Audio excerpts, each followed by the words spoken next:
The stars stretched across the view screen like diamonds, scattered on black velvet. Captain James Walker stood on the bridge of the Earth vessel Defiant, hands clasped behind his back, watching the unknown sector of space unfold before them. "All systems normal, Captain," reported his first officer, Tom Davis, from the console to his right. "We've officially gone farther than any human ship in history." Walker nodded, allowing himself a small smile. After decades of preparation, humanity had finally built a ship capable of traveling beyond their solar system. The Defiant carried Earth's hopes, dreams, and 120 of its finest crew members into the great unknown. "Any signals, Lieutenant Reed?" Walker asked, turning to his communications officer. "Nothing yet, sir." "Wait." Reed's eyes widened as her console lit up with activity. Multiple contacts appearing. They're everywhere, sir." The view screen shifted to show what at first looked like stars. But stars don't move in perfect formation. As the image zoomed in, Walker's breath caught in his throat. "Ships. Hundreds of them. No, thousands. Battle stations," Walker ordered, his voice calm despite the hammering in his chest. "Raise shields." The alarm sounded throughout the Defiant, crew members rushing to their positions. The bridge fell silent as the enormous alien fleet approached. "They're hailing us, Captain," Reed said. Walker straightened his uniform. "Put them through." The screen flickered to reveal a tall, blue-skinned being with 4 eyes arranged in a diamond pattern. Elaborate metal decorations adorned its uniform, suggesting high rank. "I am Admiral Torvax of the Galactic Confederation," the alien announced in perfect English, surprising everyone on the bridge. "Your primitive vessel has entered Confederation space. Identify yourselves." Walker stepped forward. "I am Captain James Walker of the Earth ship Defiant. We come in peace on a mission of exploration." All 4 of Torvax's eyes narrowed. "Earth. Unknown. Scanning your vessel now." After a pause, Torvax made a sound that might have been laughter. "Primitive propulsion, minimal weapons, no quantum shielding. Classification: Level 1 civilization. As per Confederation law, your species is now subject to Protocol 16. "What's Protocol 16? Walker asked, tension creeping into his voice. "Mandatory integration. Your ship will be captured for study. Your world will be cataloged and prepared for resource extraction. Resistance is." Walker motioned to Reed, who cut the transmission. The bridge erupted in panicked voices. "They're powering up some kind of beam, Captain," shouted the tactical officer. "It's not a weapon. Looks like a tractor system." Walker's mind raced. One ship against thousands, but the Defiant was humanity's only line of defense. If they were captured, Earth would have no warning about what was coming. "Evasive maneuvers," Walker ordered. "Prepare main engines for emergency burn." "Sir, we can't outrun that fleet," Davis objected. "We're not running away," Walker replied, determination hardening his face. "We're running toward them. Ready all weapons." The crew looked at him in shock. "They expect us to surrender or flee," Walker explained. "They won't expect us to attack. Sometimes the only way to survive is to do the unexpected." As the tractor beam reached out toward the Defiant, Walker gave the order. The human ship surged forward, engines flaring bright against the darkness. Surprise was their only advantage. One small ship charging headlong into an empire of thousands. "All hands," Walker announced shipwide, his voice steady and clear. "Today we fight not just for ourselves, but for Earth. They think we're primitive. Let's show them what humans can do when backed into a corner." The Defiant dove toward the massive flagship, weapons hot, as the surprised Confederation fleet scrambled to respond to this unexpected act of defiance from a ship they had already dismissed as insignificant. The battle for humanity's future had begun. Alarms blared across Admiral Torvax's flagship as the tiny human vessel did the unthinkable. It charged directly at them. "What are they doing?" Torvax demanded, his 4 eyes blinking in confusion. "Lock tractor beams on that ship immediately." The bridge crew of the massive Confederation warship rushed to comply, but something strange happened. The tractor beams activated, energy fields reaching out to snare the Defiant. But they passed through the human ship as if it wasn't there. "Impossible," shouted the Confederation weapons officer. "The tractor beams are not registering any mass." Aboard the Defiant, Captain Walker watched in amazement as the alien technology failed to capture them. "Why aren't we caught in their beam?" he asked, turning to Chief Engineer Roberts, who stood monitoring her console with intense focus. "I don't know exactly," Roberts replied, her fingers flying across the display, "but their technology operates on different principles than ours. Our hull contains materials they've never encountered before. Something about our ship design makes us partially invisible to their systems." Walker didn't waste the opportunity. "All weapons, target their main engines. Fire." The Defiant's missiles, simple by Confederation standards but powered by Earth's most advanced fusion technology, streaked toward Torvax's flagship. The Confederation's automated defense systems failed to track the incoming projectiles until it was too late. A series of explosions rocked the massive alien vessel, knocking crew members to the floor and shutting down secondary systems. "Damage report," Torvax roared, picking himself up from the deck. "Engine power reduced by 30%, came the reply. "How did they penetrate our shields? Their weapons shouldn't be capable of." "Target that ship with everything we have," Torvax ordered, rage contorting his features. A barrage of energy weapons fired from the flagship, but most missed their mark. The Defiant banked hard, moving in ways the Confederation targeting computers couldn't predict.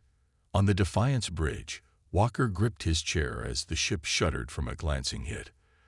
"Their targeting systems can't lock onto us properly," Davis observed. "It's like we're a ghost to their sensors." Walker nodded. "Roberts, what's happening?" The chief engineer looked up from her analysis. "It's our technology, Captain. We developed in isolation from the rest of the galaxy. While they standardized on quantum-based systems, we went in completely different directions. Our analog components and silicon-based electronics operate outside their detection parameters." For the first time since the encounter began, Walker allowed himself a small smile.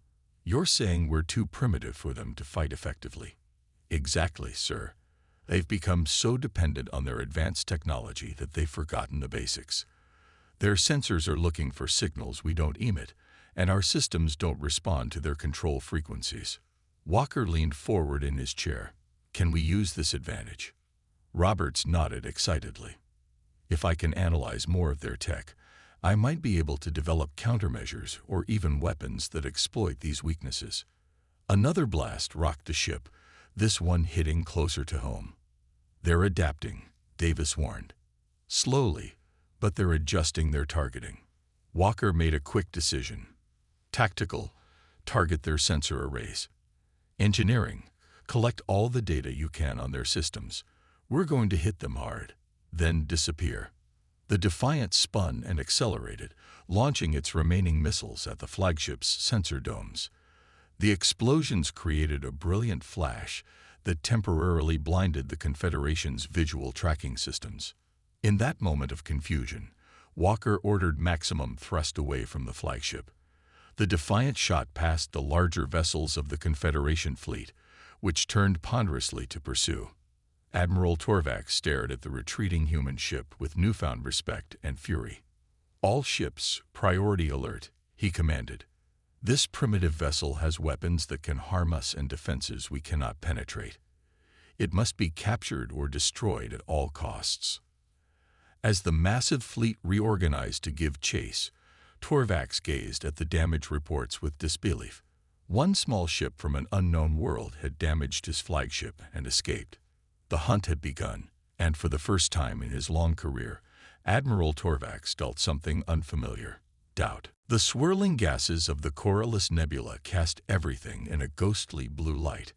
Captain Walker had ordered the Defiant to plunge into this uncharted cosmic cloud, a desperate move to shake the massive Confederation fleet in pursuit. "Report on our pursuers," Walker commanded, his voice steady despite the tension gripping the bridge. Davis studied the rear sensors. 17 capital ships still following, Captain. They're spreading out to trap us. The good news is the nebula is interfering with their sensors even more than ours. Walker nodded. The Defiant raced through the nebula's dense gases, engines straining but holding. The smaller size of the human vessel was proving to be an unexpected advantage in this environment. They're launching probes, Lieutenant Reed announced from her station. Hundreds of them. They're trying to create a detection grid. In the engine room, Chief Engineer Roberts worked frantically, surrounded by pieces of salvaged Confederation technology. During their brief attack on Torvax's flagship, they had managed to recover fragments of damaged alien systems. "Hand me that circuit analyzer," she said to her assistant. Roberts connected the device to a strange crystalline component. "This is fascinating," she muttered. "Their entire approach to quantum mechanics is fundamentally different from ours." The ship shuddered as a Confederation energy beam grazed their hull. "They're getting closer." Walker's voice came through the comm system. Roberts stared at her readings in disbelief. "Captain, I'm seeing something incredible here. Their quantum technology is incredibly advanced, but it has a critical vulnerability. They're using entangled particles for all their systems. Weapons, shields, communications. Everything is linked." "What does that mean for us?" Walker asked. "It means they've put all their eggs in one basket," Roberts replied, excitement in her voice. "If we can disrupt their entanglement network, we could potentially disable their ships entirely." On the bridge, Walker processed this information as the Defiant dove deeper into the nebula. A plan was forming in his mind. "Helm, take us into that dense cloud formation," he ordered, pointing to a particularly thick section of the nebula. "Full power to engines." The Defiant surged forward, disappearing into the opaque cosmic gases. 3 Confederation warships followed immediately, unwilling to let their prey escape. "Cut main power," Walker commanded suddenly. "Switch to auxiliary systems only." The bridge went dark, emergency lighting casting everyone in a red glow as the ship went silent. Outside, the massive Confederation ships passed by, their sensors unable to detect the powered-down human vessel hiding in the nebula's depths. "Sir," whispered Davis, "one of their ships is less than 500 meters away." Everyone held their breath as the enormous alien warship drifted past them, its engines glowing with strange energies that illuminated the Defiant through the viewports. Walker waited until all 3 ships had passed before speaking. "Power up sensors only. Let's see what we're dealing with." The sensor display flickered to life, showing the Confederation fleet spreading out through the nebula, still searching. "They're not giving up," Reed observed. "Neither are we," Walker replied. He turned to the communications panel. "Get me engineering." Roberts appeared on the screen, still surrounded by alien technology. "Captain, I've figured it out. Their quantum entanglement network operates on a specific frequency. If we can generate a counter-frequency pulse." "Can you build something that would disrupt their systems?" Walker interrupted. Roberts grinned. "Already working on it. I'm converting one of our torpedo casings into what I'm calling a quantum disruptor. One good hit to their command ship should create enough chaos for us to escape." "How long?" 2 hours, maybe less." Walker nodded. "You have 1 hour. That's how long we can stay hidden before they adapt their sensors." As Roberts returned to her work, Walker stared at the sensor display. The hunt continued around them, the Confederation ships like wolves circling in the mist. But for the first time since this chase began, humanity had a chance, not just to escape, but to strike back. In the heart of the nebula, the game of cat and mouse continued. But the mice had found teeth. The Defiant drifted deeper into the nebula's heart, powered down to avoid detection. Captain Walker stood in the dim red emergency lighting, studying the tactical display. The Confederation ships were still searching, their patterns becoming more methodical. "They're adapting faster than we expected," Davis observed. "At this rate, they'll find us in 20 minutes, not an hour." Walker was about to respond when the ship's sensors pinged softly. "Captain," Reed called out, "I'm detecting another vessel. It's small, not Confederation design." "Show me," Walker ordered. The view screen revealed a sleek, dark ship half the size of the Defiant, moving with purpose through the nebula gases. "They haven't spotted us yet," Davis said. "Should we power up weapons?" Walker hesitated. "No, that ship is deliberately avoiding the Confederation fleet. They might not be enemies." As if responding to his words, the mysterious vessel suddenly changed course, heading straight for the Defiant. "They've detected us," Reed confirmed, surprised. "But they're not broadcasting any signals the Confederation could intercept." Walker made a quick decision. "Power up communications only. Open a tight beam channel to that ship." The view screen flickered, showing a humanoid figure with pale gray skin and large reflective eyes. It spoke in a language their systems couldn't translate. "Run it through the language processor," Walker ordered. Reed worked quickly at her console. The alien spoke again, and this time broken English came through. "Follow. Danger close. Safe place." Walker exchanged glances with his officers. "It could be a trap," Davis warned. "Or it could be salvation," Walker countered. "The Confederation will find us soon anyway. I'd rather take a chance on a potential ally." He turned to the view screen. "We'll follow you." The Defiant powered up just enough to maneuver, trailing the smaller ship through a particularly dense section of the nebula.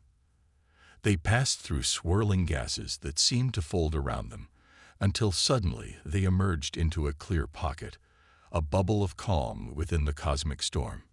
And there, hidden in this secret space, was a small colony of ships and makeshift habitats. "My God," breathed Davis, "it's an entire settlement." The view screen activated again, showing the same alien. "Welcome to Haven," it said, the translation clearer now. "I am Callan. We are Vex." An hour later, Walker sat across from Callan in what served as the colony's meeting room. The Vex leader's large eyes reflected the dim light as he explained their situation. "We were once part of Confederation," Callan said, his English improving with each exchange. "Our world rich in resources they wanted. When we resisted full integration, they labeled us rebels. Destroy our home world. We escaped, those who could." "How many of you survived?" Walker asked. 2,000, Callan replied. "Once we were billions." Walker felt a chill. This was what Earth faced if the Defiant failed. "For 3 cycles we hide here," Callan continued. "Confederation technology cannot penetrate special gases in this nebula. We study them, learn their weaknesses. We've discovered something about their quantum systems," Walker offered. "Our engineer believes we can disrupt their network." Callan's eyes widened. "You found the flaw in their quantum entanglement. Impressive for species they call primitive." "Sometimes being different is an advantage," Walker said. "But we need to do more than just escape. We need to stop them before they reach Earth." Callan stood suddenly, moving to a holographic map of the sector. "Confederation not just warships. Is network. All connected through Central Hub." He pointed to a massive space station at the map's center. "Control center there. Disrupt that, disrupt all." "A central weakness," Walker mused, hope rising in his chest. "If we combine your knowledge of their systems with our primitive technology they can't detect." Callan's mouth formed what might have been a smile. Human ship and Vex knowledge. Confederation not expect this alliance. From the doorway, Robert spoke up. "Captain, I've been examining the data Callan shared. If we modify my quantum disruptor to target the Central Hub's frequency, we could potentially disable the entire Confederation fleet at once." Walker looked at the strange alliance forming around him. Humans and Vex brought together by a common enemy. "Then we have a fighting chance," he said, determination in his voice. "Let's make a plan." Outside the hidden sanctuary, Admiral Torvax's fleet continued its relentless search, unaware that their prey had found not just a hiding place, but allies who knew the Empire's deepest secrets. The holographic display cast an eerie blue glow across the faces gathered around it. Captain Walker, Chief Engineer Roberts, First Officer Davis, and Callan of the Vex studied the rotating image of the Confederation's central hub station. "This is Nexus Prime," Callan explained, his large eyes reflecting the light. "Heart of Confederation power. All ships, all worlds connect through here." The station was massive, a central sphere surrounded by spinning rings and jutting communication arrays. Defense platforms bristled from its surface like spines on a sea urchin. "That's the most heavily defended structure I've ever seen," Davis said, shaking his head.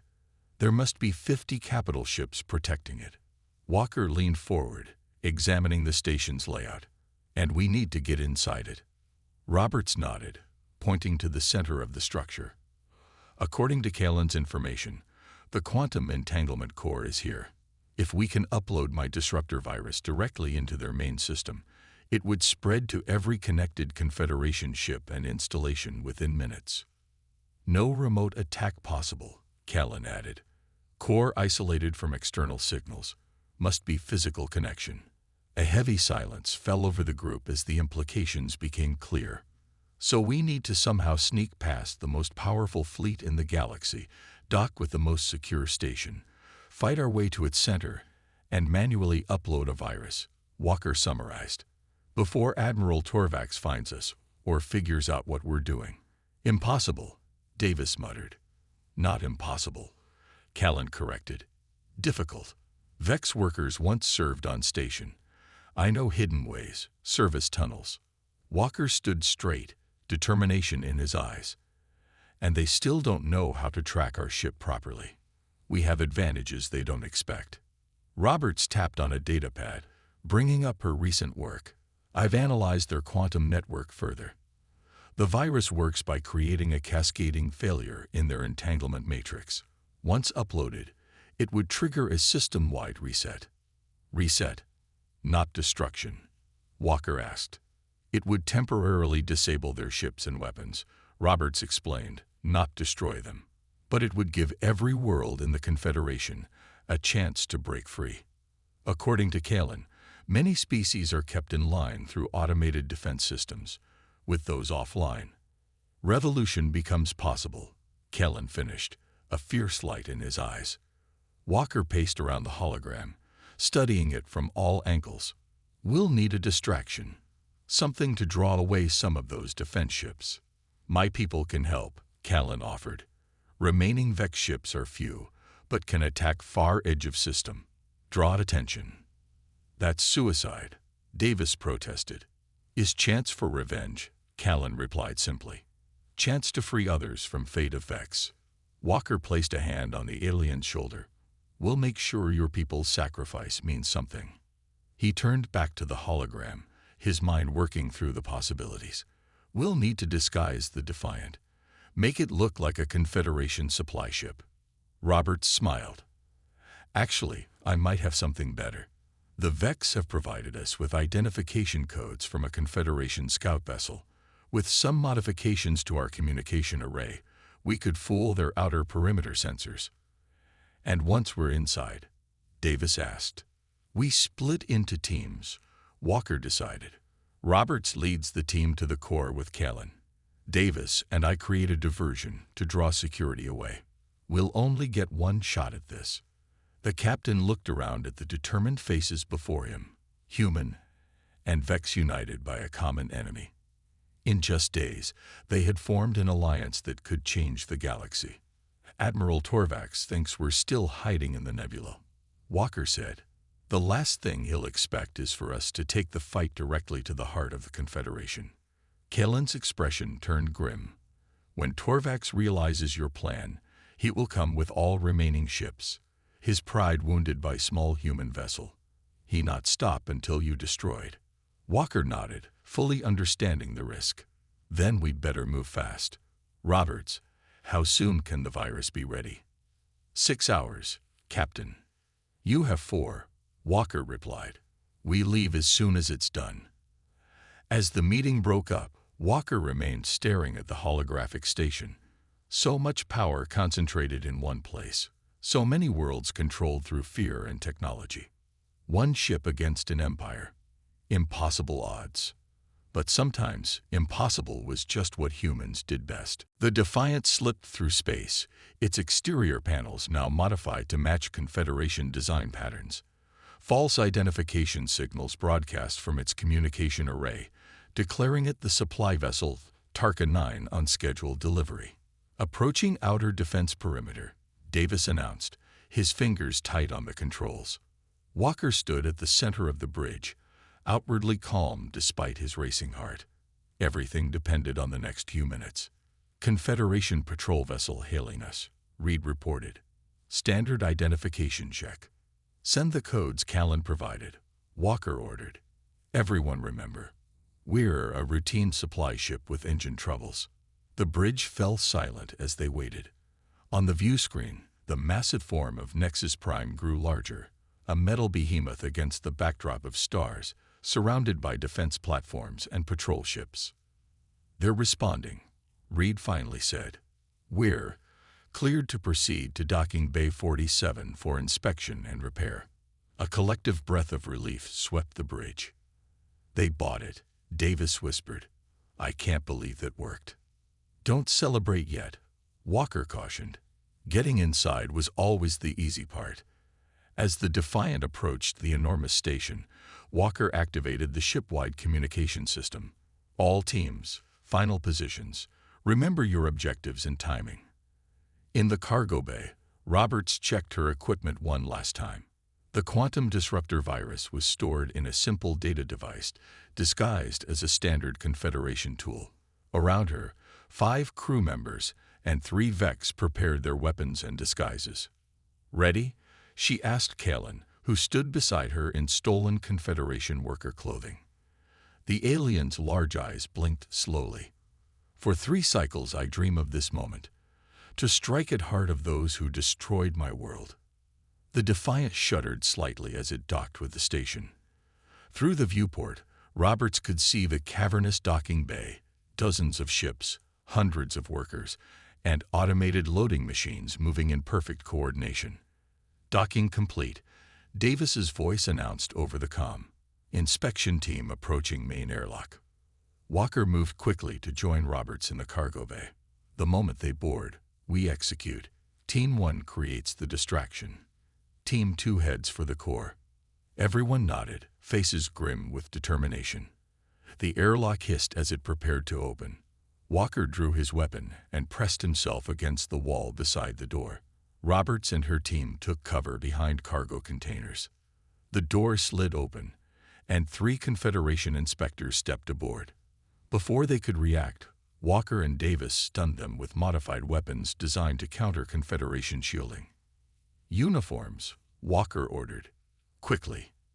As 3 of the human crew donned the inspector's clothing, Walker activated his communicator. Bridge team, execute Phase 2. Across the docking bay, alarms suddenly blared. The Defiant's engines had accidentally vented plasma, causing a small fire that drew security teams running. Now, Walker told Roberts, you have 20 minutes before they realize those aren't real inspectors. Roberts nodded, leading her team and Callan out through the airlock. They moved with practiced efficiency, looking like any other maintenance crew heading to their assigned posts. Remember, Callan whispered as they entered a crowded corridor. Normal pace. Eyes down. No rush. They passed numerous Confederation workers, some humanoid, others with forms so alien that Roberts had to force herself not to stare. No one gave them a second glance. At a maintenance junction, Callan led them through a small door marked with Confederation symbols. Inside was a narrow service tunnel, dimly lit and dusty from disuse. Old system, Callan explained. From original station construction, not on current maps. They moved swiftly through the tunnel network, descending deeper into the station. Occasionally they froze as patrols passed nearby, the sounds echoing through the metal walls. After 15 tense minutes, they reached a massive door. Quantum core beyond, Kellen said. Heavy security. Roberts checked her scanner. 4 guards. Automated systems. We need a distraction. As if on cue, her communicator vibrated. Walker's voice came through, tense but controlled. Roberts, we've been made. Station security is on alert. We're creating a diversion in the main hangar. You've got 5 minutes before this whole place locks down. Copy that, she replied. We're at the core entrance now. Complete the mission, Walker said, the sound of weapons fire in the background. No matter what happens to us. Roberts looked at her team, then at the door separating them from their target. Let's finish this, she said, raising her weapon. Behind them, alarms began to sound throughout the station. Ahead lay the heart of the Empire. And somewhere above, Admiral Torvax's fleet was surely already racing toward them. Drawn by the one thing the mighty Confederation never expected. A single human ship that dared to fight back. The quantum core chamber glowed with an eerie blue light. Roberts and her team crouched behind a row of humming machines, staring at the central terminal where the virus needed to be uploaded. 2 guards still at the main console, whispered one of her team members. Roberts checked her timer. 3 minutes left before station lockdown. Walker and his diversion team were buying them time with their lives. Ready? She asked Kellen. The Vex nodded, clutching a small device they had prepared. He tossed it across the room, where it clattered loudly against the far wall. As the guards turned toward the sound, Roberts and 2 crew members moved swiftly, stunning them before they could raise an alarm. Clear, Roberts announced. Move fast. They rushed to the central console, a towering pillar of crystalline technology pulsing with light. Kellen began working the controls, his fingers moving with practiced ease despite 3 cycles of exile. System recognizes my old access codes, he said, surprise in his voice. Confederation arrogance. They never think we return. Roberts connected her data device to the console. The quantum disruptor virus began uploading, progress indicators flickering across the alien screen. 30 seconds, she announced. Suddenly, the massive doors to the chamber slid open. Admiral Torvax himself stood there, flanked by elite guards with weapons raised. I knew it was you, Torvax snarled, his 4 eyes fixed on the human team. The primitive species who dared to challenge us. Did you think I wouldn't recognize the energy signature of your ship, disguised or not? Roberts moved to shield the console with her body. Just a few more seconds needed for the upload to complete. Your captain is already captured, Torvax continued, stepping forward. Your ship is impounded. This foolish rebellion ends now. Kellen stepped forward, facing the Admiral. This not end, Torvax. This beginning. The console behind them chimed softly. Upload complete. Torvax must have recognized the sound. His eyes widened as he lunged forward, shouting, "Stop them." Too late. Roberts activated the virus with a final command. For a moment, nothing happened. Then the lights flickered. The hum of machinery faltered. Across the entire station, systems began to shut down as the quantum entanglement network collapsed. What have you done? Torvax roared, his personal shield flickering and dying. Roberts smiled grimly. We've given the galaxy a choice. Throughout the massive station, confusion reigned. Security systems failed, doors unlocked, and most importantly, on every communication channel across thousands of worlds, the tight control of the Confederation suddenly vanished. Guards rushed into the chamber, dragging Captain Walker between them. He was bruised but still defiant, a thin smile appearing when he saw the darkened console. It worked, he said simply. This changes nothing, Torvax insisted, though uncertainty had crept into his voice. When systems reboot, your little revolution will be crushed. The Confederation controls thousands of worlds. Not anymore, came a new voice. On the main view screen, hundreds of signals were appearing, ships jumping into the system from all directions. Leading them was the small fleet of Vex vessels, joined now by ships of many designs. You controlled through fear and technology, Kellen explained. Now technology gone, fear gone, and truth broadcast to all worlds. Walker stepped forward, shaking off his guards who no longer received commands through their implants. "You have a choice, Admiral," he said calmly. "Continue a war you can't win, or help build something better. What do you propose?" Torvax asked, his arrogance fading as reports of uprisings flooded in from across the Confederation. "An alliance," Walker replied. "Not an empire. Worlds working together, not subjugated. Human and Vex have shown what different species can accomplish together." The station shuddered as more ships arrived, representatives from countless worlds sensing their chance for freedom. Torvax looked around at the changing galaxy, at the humans who had accomplished the impossible, and at the Vex who had returned from extinction. "Perhaps," he admitted slowly, "the Confederation has grown. Stagnant. Perhaps there is wisdom in diversity we have forgotten." Outside the viewports, ships of the formerly oppressed races took position alongside Confederation vessels, now operating on local control. The galaxy was transforming before their eyes. Walker looked at Roberts, at Callan, at Davis, who had just arrived with the rest of the Defiance crew. One small ship from Earth had changed everything. "Let's build something better," Walker said, extending his hand to Torvax. As the Admiral hesitantly reached out in return, the first treaty of the new Galactic Alliance began to take shape, a future born from the courage of one human ship that refused to surrender.